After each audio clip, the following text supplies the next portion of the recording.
Nuevamente saludar, muy buena tarde, tercer año Grupo B. Vamos a iniciar nuestras clases de Derecho. Derecho 1. Buenas tardes, Luis Arturo. Compañeros. Bien. Vamos a hablar el día de hoy de la palabra sucesión, suceder, el cómo una persona toma los bienes o propiedades de otra cuando fallece, las formas o fórmulas que la ley te da para que nosotros podamos ejercer el derecho a la sucesión. De alguna manera, el propio Código Civil Federal y el Código Civil de Puebla nos marcan de manera directa dos situaciones para poder aplicarnos los bienes de los familiares que han fallecido. Pero para ello tenemos en primer lugar que dejar en claro los tipos de parentesco. ¿Cuáles son los parentescos que nosotros conocemos? ¿Hasta dónde conocemos nosotros el cuarto grado de parentesco? Y la ley, de manera clara, como en esta lámina lo impone, nos dice que para suceder de manera intestamentaria a quien ha fallecido, lo podemos hacer hasta el cuarto grado. Suceder hasta el cuarto grado implica identificar hasta dónde podemos tener el derecho de reclamar una herencia cuando una persona no ha dejado un testamento. La ley te dice que tú vas a poder reclamar o presentarte a reclamar en calidad de presunto heredero una herencia hasta el cuarto grado. Entonces está subrayada la palabra, está colocado con negrita y el fondo blanco la palabra yo, que puede ser cualquiera de nosotros. En esa tesitura, la ley te dice también que pueden suceder o heredar en vía intestamentaria, aquellas personas que hasta el cuarto grado sean familiares míos. Pero, ¿cómo se hace esto? La ley te dice también que el pariente más cercano excluye al más lejano. Y ahí surge una situación. Si el pariente más cercano excluye al más lejano, tenemos entonces que el hijo y el cónyuge, que hace las veces de hijo, o el concubino o concubina, pueden heredar en primer lugar y excluir a los ascendientes, a lo que aquí presenta la lámina: a papá, a mamá, abuelo, abuela, bisabuelo, bisabuela, tatarabuelo, tatarabuela, hasta el cuarto grado. En línea descendente, obviamente mis hijos, mis nietos, mis bisnietos, mis tataranietos. Hasta ahí quedaríamos cubiertos. Pero a un lado, en línea colateral, si tengo hijos y tengo hermanos, primero mis hermanos, después mis sobrinos y los hijos de mis sobrinos. Eso es lo primero que tenemos que ubicar. Ya en ese andar, en ese caminar de lo que la ley nos dice, ahora sí, en una sucesión testamentaria, nosotros vamos a poder ubicar en primer lugar que el testamento es la manifestación de voluntad de cualquiera de nosotros en la que decidimos quién se va a quedar con los bienes muebles o inmuebles que nosotros lleguemos a adquirir en nuestra vida. De esta manera, bueno, la ley te plantea las condiciones que tú puedes poner en un testamento. Necesariamente vas a poder imponer aquellas que sean legales, que sean lícitas. Si tú pusieras que alguien vendiera algún producto indebido o ilícito para poder heredar, no se podría. Si te pidieran que tú brincaras en un lugar público, no se puede. O sea, la ley lo prohíbe.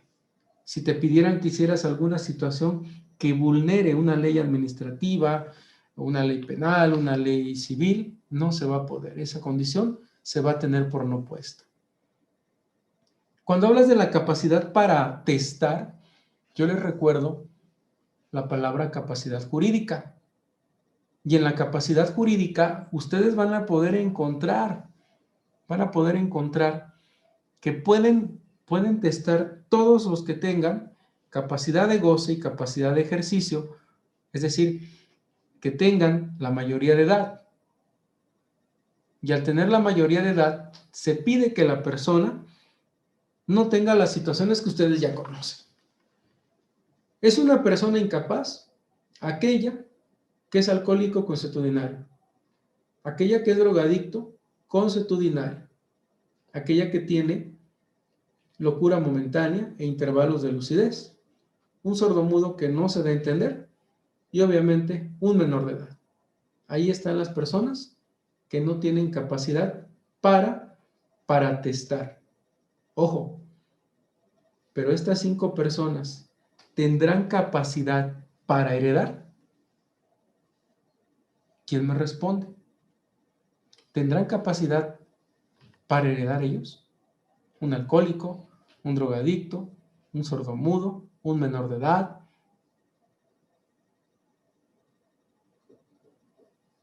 ¿Alguien afectado por locura? ¿Tendrán capacidad para heredar? ¿Qué opinan ustedes? ¿Sí? ¿No? ¿Por qué? Cristina Lisset, ¿me podrá responder? Sí, bueno, yo pienso que no tiene esa capacidad para heredar porque pues no está bien en su capacidad, ¿no? Como lo dijo. Ok, lo vamos a poner acá. Entonces, gracias, hija. Locura,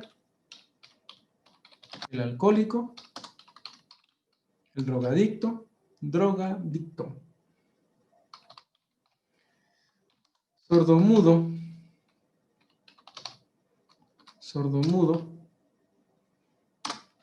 La ley dice que no se debe entender.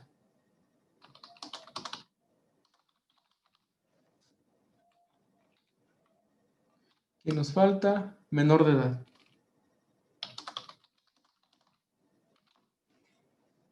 ¿Son 5? 2, 3, 4, 5. Ok. Ellos, los ponemos en rojita, no tienen la capacidad para nombrar herederos, para testar, para nombrar legatarios. No tienen esa capacidad, porque pueden cometer un error. Están afectados, salvo el sordomudo, salvo el menor de edad. El que tenga intervalos de lucidez no puede. El alcohólico crónico no puede, el drogadicto crónico no puede.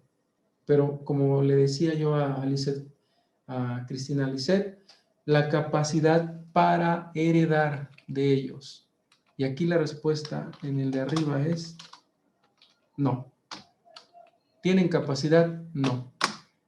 Pero me decía Cristina Lisset que las mismas personas no tienen capacidad para heredar. Y la respuesta es sí. Tú puedes nombrar a un alcohólico crónico o drogadicto crónico o alguien afectado por locura o un sordomudo o a un menor de edad. Sí lo puedes nombrar heredero.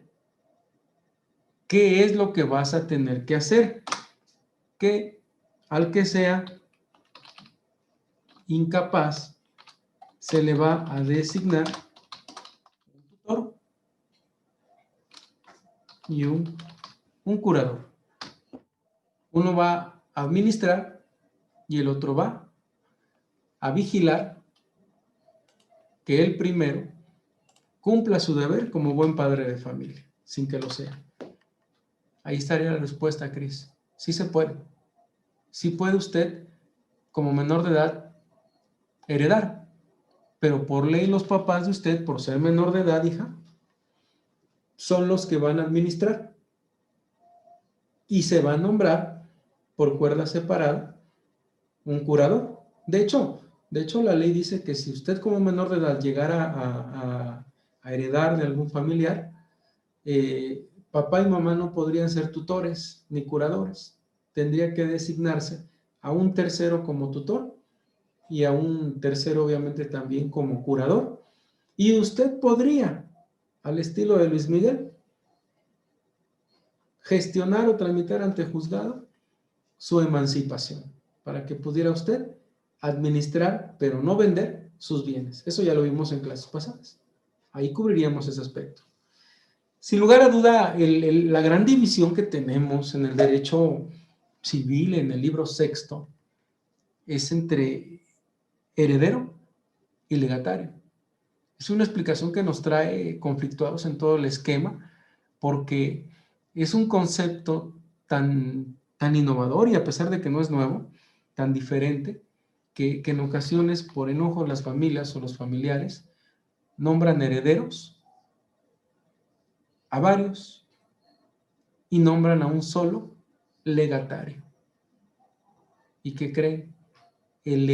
Al legatario le entregan la propiedad de los muebles y los inmuebles y a los demás los nombran herederos de lo que resulte, herederos de lo que pueda llegar a aparecer. Y resulta que luego no hay nada. ¿Qué quiere decir? Que el legado cobra una importancia muy fuerte. El legado es un mandato. El legado lo vas a considerar como el acto en el que tú mandas a una persona en un testamento que haga algo, que reparta bienes o que se quede bienes, que los reparta totales o individuales o en porciones. Y de esta manera, bueno, hay personas que actúan como legatarios en materia de alimentos. Por ejemplo, yo puedo ser un legatario del señor X, donde el señor X me ordene que a Cristina Lisset yo le entregue 50,000 pesos desde que el señor X fallezca hasta que ella cumpla 25 años. Puede haber un legado para sus alimentos, de que yo le entregue la custodia, el cuidado o cumplir un deber a Cristina Lisset y que cuando lo termine de cumplir respecto de un bien ajeno, mantener limpio algo, mantener en buen estado algo más, pasado ese tiempo en el que se pase esto, no sé, un mes, 2 meses, 3 meses, un año, 2, 3, 4, ella obtenga una ganancia de mi herencia, o de la herencia del señor X, perdón. Bienes indeterminados, lo que se puede llegar a ganar de algo. Un bien hipotecado, entregarle un bien que el señor X hipotecó, o sea, fijó un gravamen mediante un préstamo que tuvo y que ella se quede con la hipoteca y se quede con el bien. Obvio, ella va a tener que pagar esa deuda. Ella sabrá si la paga o renuncia al legado. Y obviamente que recibe una prenda, una anticresis y lo más importante, por eso lo subrayé con rojo, el hecho de que yo como legatario o ella como legatario reciba uno de los bienes del señor X en su totalidad. Es suyo. Y ahí es a donde surgen los problemas porque se nombra un legatario de un bien inmueble fulano de tal, pero se nombra un heredero de todo lo que pueda haber. Y el heredero cree que es dueño por vía de un testamento. Pero en realidad, si el legado dice que el bien inmueble le pertenece a esa persona, es de ella. La ley así lo considera. Y va lo mismo para el dinero, para los créditos, para las deudas, para los depósitos. En la educación es más o menos igual, cerciorándose de que la persona termine sus estudios y se le brinden los recursos económicos para que pueda hacerlo. Este es el legado. En materia de sucesiones, tenemos la palabra nulidad. La voy a llevar para allá arriba. Y si usted no tiene capacidad para atestar y lo hace, ese testamento está afectado de nulidad. Pero si usted está en estos supuestos, cualquiera de ellos,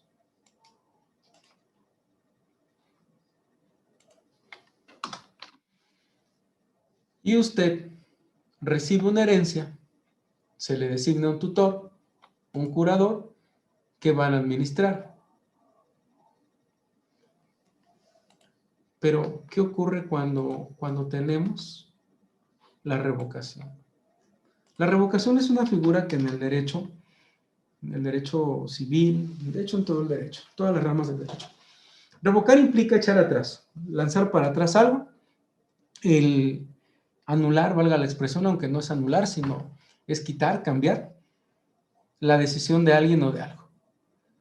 En los testamentos regularmente van a haber albaceas. Puedes revocar a un testamentario, a un albacea testamentario, sí lo puedes. Como heredero, con mayoría de votos, pides una junta de herederos para votar por porcentajes, no por personas, respecto de lo que te toque, sería un voto por cada uno de ellos, para revocar la designación o nombramiento de albacea, y en esa asamblea, en esa reunión, el juez, el secretario de acuerdos van a tomar los votos que se consideren revocando este nombramiento. En lo particular, desde 1991 a la fecha, cuando han habido albaceas testamentarios que no quieren avanzar en los juicios que hemos llevado, hemos optado por la figura de la revocación. Se ha revocado la designación, el nombramiento, por mayoría de votos. Y se ha nombrado uno más. Cuando el juzgado se ha opuesto, se ha tenido que contar con albaceas de apoyo o sustitutos, e incluso con vigilantes de lo que es el menajo, o personas que cuidan el mismo, e incluso con figuras llamadas depositario. Son temas que nosotros debemos de ver. Ahora, ¿cuáles son los tipos de testamento que Puebla admite? Al igual que en la Federación, se admite ante notario público el testamento público abierto y el público cerrado. ¿En qué consiste el abierto? Es un instrumento que redacta cualquiera de nosotros con mayoría de edad y en pleno ejercicio de nuestras facultades mentales, relatando al notario cómo queremos que se dividan una vez que fallezcamos nuestros bienes muebles o inmuebles, nuestros familiares o conocidos. Aquí el parentesco no importa, no importa. Aquí importa la voluntad de aquella persona que desea dejar sus bienes en posesión y en poder, en propiedad de otra persona. Y ese testamento se redacta, es un documento que la notaría te ejecuta. Septiembre es el mes de los testamentos, te cobran 800 pesos. El resto del año te cobran entre 2 hasta 4,000 pesos, depende de lo que contenga el testamento. En el público cerrado es casi igual, pero aquí no se entrega de manera física para que cualquiera lo pueda leer, sino se entrega en un sobre cerrado. Lacrado, se coloca una especie de cera negra, cera roja, con un sello de notaría, donde se debe de abrir y se cancela todo. Cuando la persona fallece, se abre y ya ese documento pues se lee, y en él se entiende la expresión de la voluntad de aquella persona que está heredando. ¿A quién? Insisto, a quien él quiere. El testamento privado, al igual que el público abierto, lo redacta un particular. Puede hacerlo en casa, en una hoja de papel común y corriente, con letra legible, en presencia de 2 testigos. La complicación que tiene es que te van a decir que ese documento no lo emite el testador. Cuando lo presentes te lo van a impugnar, te van a decir que no existe, para que todo se vaya a una sucesión intestamentaria, cuando hay bienes de por medio, porque sucede cuando hay este tipo de bienes. Y de esta manera, pues, vas a enfrentar todo un problema para justificar que la letra pertenece a la persona.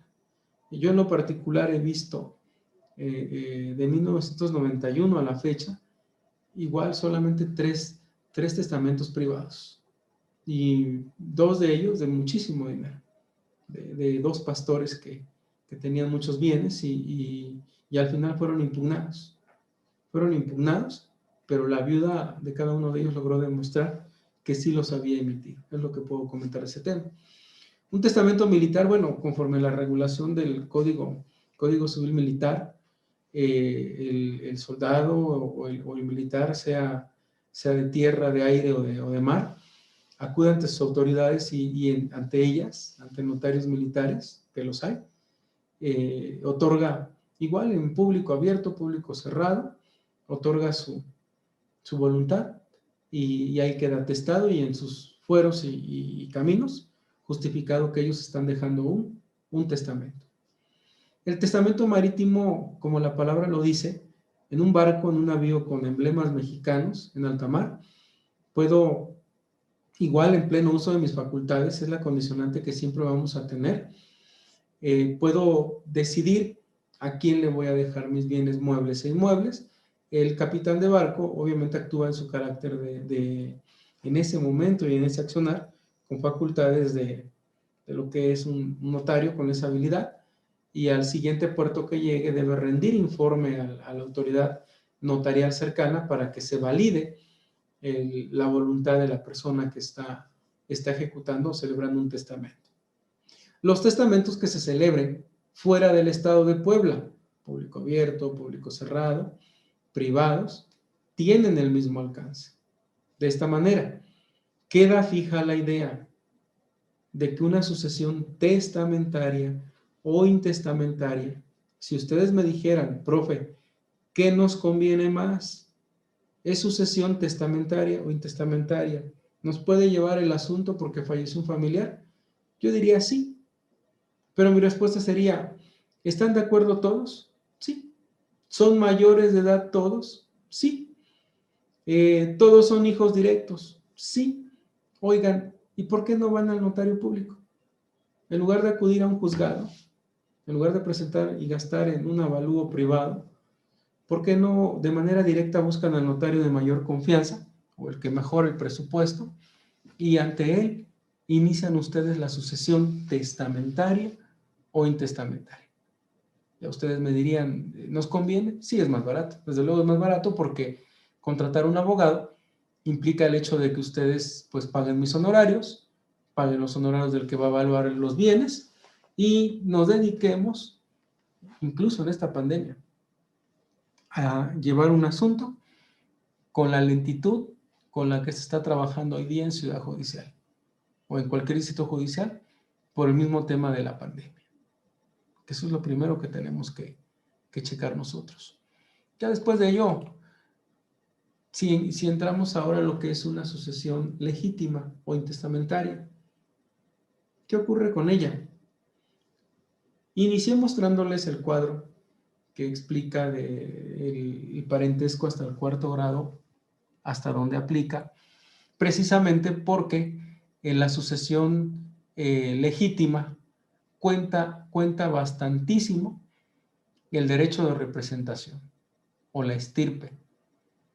¿Quién puede suceder? ¿Quién puede actuar como presunto heredero? Sin lugar a dudas, los descendientes. Después de ello, el cónyuge, los ascendientes, los colaterales, hasta el cuarto grado. Y aquí aplicaríamos esto. Bueno, en la línea ascendente hasta el cuarto grado, ¿cómo vas a encontrar la palabra? Bueno, pues aquí vamos a colocar, a regresar la palabra padres del finado, abuelos del finado,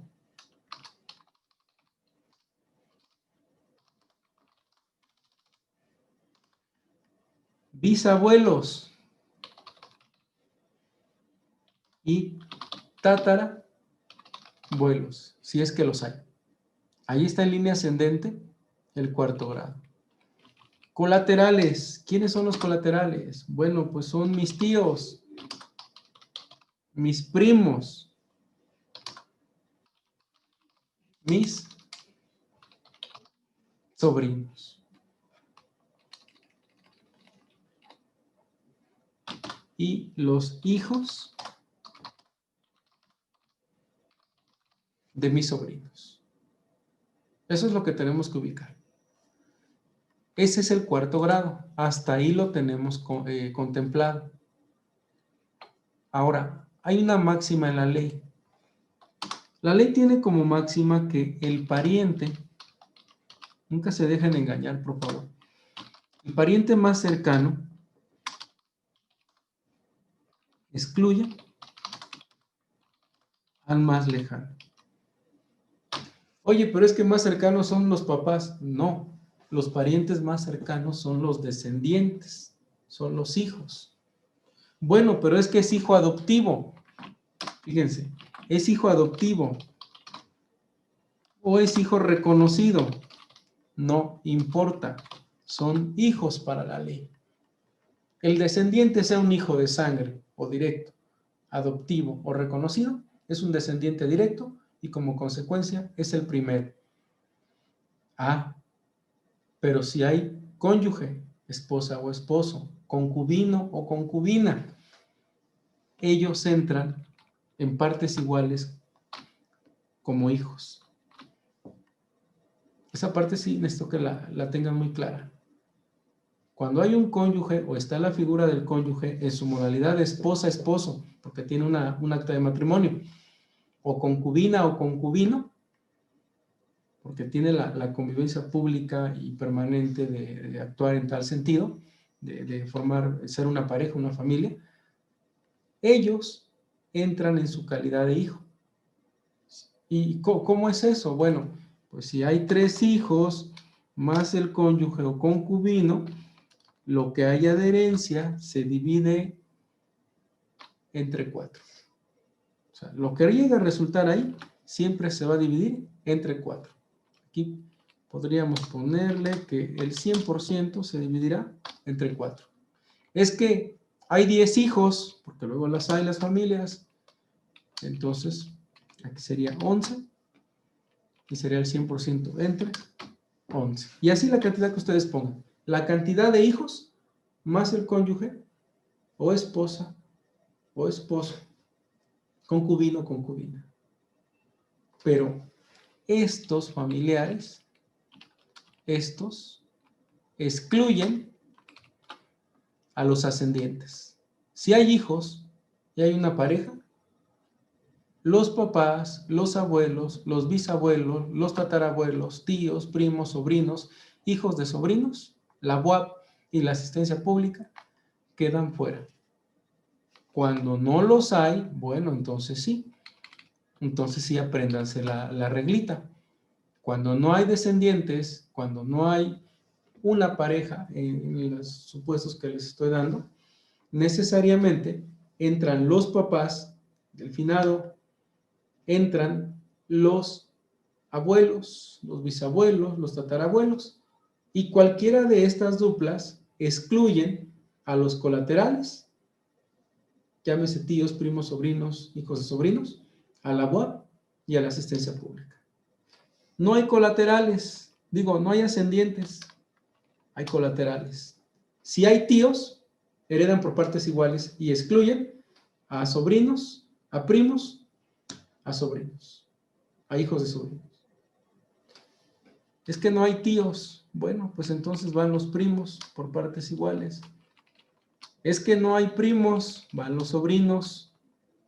Es que no hay sobrinos, nada más quedan los hijos de los sobrinos por partes iguales.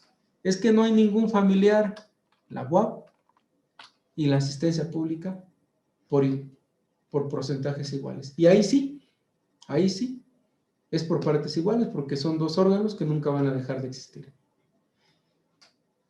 Pero arriba coloqué la palabra el derecho de representación o estirpe. Ocurre, y en la vida diaria pasa esto. Es que yo tuve 4 hijos y una esposa. Bueno, suman 4. Pero esos 4, uno de mis hijos ya falleció. ¿Qué va a pasar? Uno falleció, pero tiene hijos y esposa, pues ellos van a poder actuar, se dice en ley, por cabeza, es decir, por estirpe. La estirpe de ellos lo es mi descendiente, y al serlo mi descendiente, lo que va a ocurrir es que ellos, sea la cantidad de hijos que sean, con la esposa o el esposo, se van a personar por un porcentaje. No sé si quede eso claro. ¿Sí queda claro? ¿Quién me explica? ¿Quién me ayuda a decir que sí quedó claro? Ángel Amado Domínguez Zacarías tiene 4 hijos. ¿Qué les vamos a poner por nombre? 1, 2, 3 y 4. Este hijo desafortunadamente fallece y estos hijos están vivos.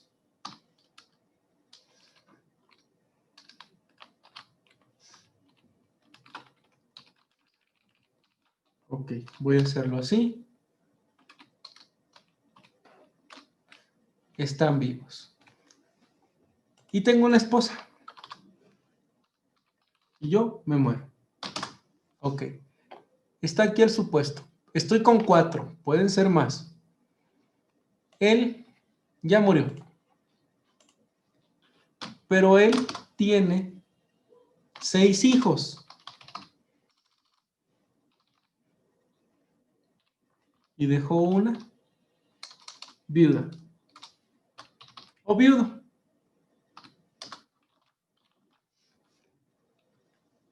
Van a decir ellos 3 porque lo dicen las personas, por eso lo comento.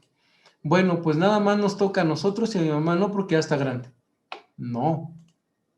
La ley dice, esta es una estirpe. Y esa estirpe tiene el derecho de representación. ¿Qué quiere decir eso? Que en la vida diaria, si hubieran estado los 4 hermanos juntos, hubieran heredado el 25% en sucesión intestamentaria, y aquí ya me equivoqué,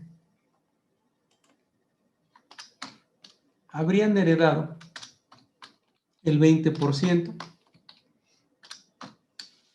de la sucesión de Ángel Amado Domínguez porque no dejó testamento. ¿Por qué? Bueno, porque la esposa hereda como hijo. O sea, hereda una parte igual. Ahí está el 100%.